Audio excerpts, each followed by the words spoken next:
안녕하세요. 김태원의 현명한 투자자 방송 시작하겠습니다. 오늘은 LMS에 대해서 좀 말씀을 드리겠는데요. 이 LMS는 기본적으로 그 광학 필름을 만드는 회사입니다. 그런데 그 광학 필름을 대부분 납품하는 게 삼성 디스플레이나 이런 그 디스플레이 업체 쪽에 많이 납품을 해왔는데, 이게 이제 LCD 쪽에도 붙이는 필름이고 하다 보니까 LCD가 생산이 돼야만 매출이 많이 늘어나는 구조인데, 최근 들어서 삼성 디스플레이가 LCD 사업을 아예 접었습니다. 그러면서 거기서 타격을 많이 받았죠.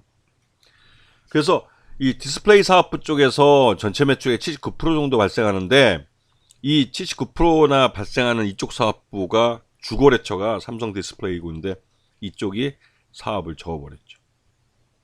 그러면 당연히 매출이 나빠질 수밖에 없습니다. 그래서 지금 상반기 보시게 되면 이 프리즘 시트의 3분기 실적이 작년과 비교하는 전전년과 비교해도 실적이 굉장히 나쁩니다. 3분기쯤 되면 전년도의 거의 3분의 2 정도나 4분의 3 정도는 돼야 정상적인 매출이라고 볼 수 있는데, 지금 거의 반토막이 나버린 상태니까 굉장히 급감했다고 보는 게 맞죠. 이게 이제 삼성 디스플레이가 LCD 사업을 정리하면서 나타난 현상입니다. 그래서 연결 포괄 손익계산서를 보시게 되면 작년에는 734억 정도 매출을 했지만 이번에는 549억 정도를 했고요. 당연히 영업 손실이 발생했습니다. 그것도 작년에는 5억 정도 발생했던 영업 손실이 올해는 83억이나 발생했기 때문에 굉장히 손실폭이 커졌죠. 그리고 당기 순손실도 40억 정도 발생한 상태입니다. 그런데 여기에 이제 최대주도 이제 24.33%를 갖고 있습니다. 그 30%보다 미만이고, 그러다 보니 계속 이제 실적이 적자로 가면 유상증자를 하거나 해서 최대주 지분이 줄어들 수밖에 없는 그런 상황이죠. 근데 이 회사가 최근 또 막 각광받는 건 이 국내 연구팀이 고온 초전도체 후보 물질에서 새로운 물질상인 네마틱을 관측했다는 게, 이게 이론상으로만 존재했던 것이 실질적으로 연구소에서 이 어떤 연구를 하다가 발견을 한 겁니다. 이론이 실체가 될 수 있다는 부분을 확인을 한 거죠. 이렇게 되면 예전에 한번 초전도체 후보물질이 상온에서 초전도체의 기능을 구현했다 해서 이제 한번 떴었는데, 이번에는 고온에서 초전도체 후보물질을 가능하게 해주기 때문에 이게 이제 그 새로운 이 초전도체를 구현할 수 있는 한 방법이 될 수 있다라는 말이 나오는 거죠.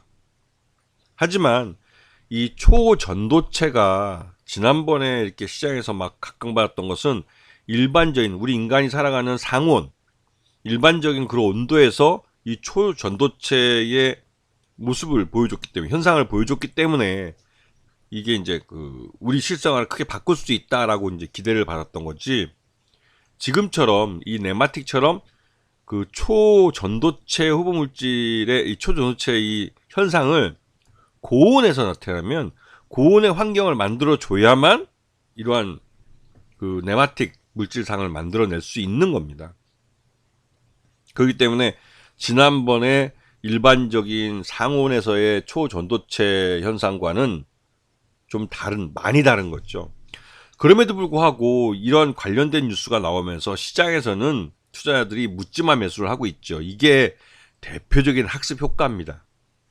그리고 1년 중 이 LMS가 주가가 고가에서 굉장히 많이 하락했고, 이 회사가 주가가 이렇게 삐쭉삐쭉 위로 쭉 올라갔던 이런 그 장대 양봉은 아니고, 하여튼 위에 삐쭉삐쭉 나갔던 것들은 대부분 다 이 흑연이나 이 LMS가 기존에 국가 가주를 했던 여러 과제들 중에 이런 이 2차전지 소재 쪽에 사용될 수 있는 흑연 관련된 이러한 뭐 실험이나 국가 가주 실험이나 이 네마틱을 측정할 수 있는 측정 장비를 보유하고 있거나 이런 재료가 노출될 때 주가가 급등했습니다. 지난번에 이제 흑연들 같은 경우는 그 하루살이로 끝났지만, 이번에 네마틱 같은 경우는 이틀이나 연속 주가 급등이 나타나고 있죠. 하지만 다시 한번 강조하지만 이 고온 초전도체 후보물질 네마틱을 현상을 측정할 수 있는 측정 장비를 갖고 있다는 것만으로도 LMS가 실적에 도움이 된다고 보기는 어렵죠. 왜냐하면 이 네마틱이라는 현상 자체가 실험실에서 발견된 기술이기 때문에 발견된 현상이기 때문에 이거를 아직 상업화하거나 아니면 이거를 우리가 인간이 어떻게 상업적으로 컨트롤할 수 있는 기술로 개발하지 못한 상태입니다. 그렇기 때문에 LMS 실적에는 전혀 도움이 되지 않죠. 하지만 이러한 재료, 이 초전도체라는 이 물질의 초전도체 현상에 이용해서 지난번에 막 주가를 급등시켜 먹고 했던 그런 것들을 지켜봐왔던 그 학습 효과가 주식시장에 그대로 반영이 되는 겁니다. 이건 개인들의 묻지마 매수세가 만들어낸 그 주가 급등이고 결국은 실적이 뒷받침되지 않기 때문에 다시 흘러내릴 겁니다. 오를 때는 이틀이나 이렇게 급등을 해서 주가가 오르지만 내릴 때는 서서히 빼게 되죠. 몇 개월에 걸쳐서 빠질 때도 있습니다. 결국은 이전에 움직였던 그 자리로 돌아오게 돼 있죠.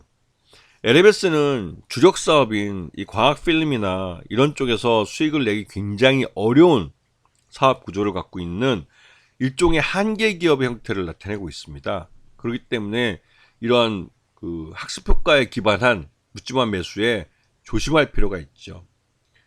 그 예전에 그런 말 있죠. 이렇게 급등세가 나타날 때 망설이다 매수 주문을 내서 잡으면 그때가 상투라는 말이 있습니다. 그 말을 증시 격언을 잘 기억해야 될 때입니다. 아시겠죠? 자, 오늘 방송 여기서 마치겠습니다. 감사합니다.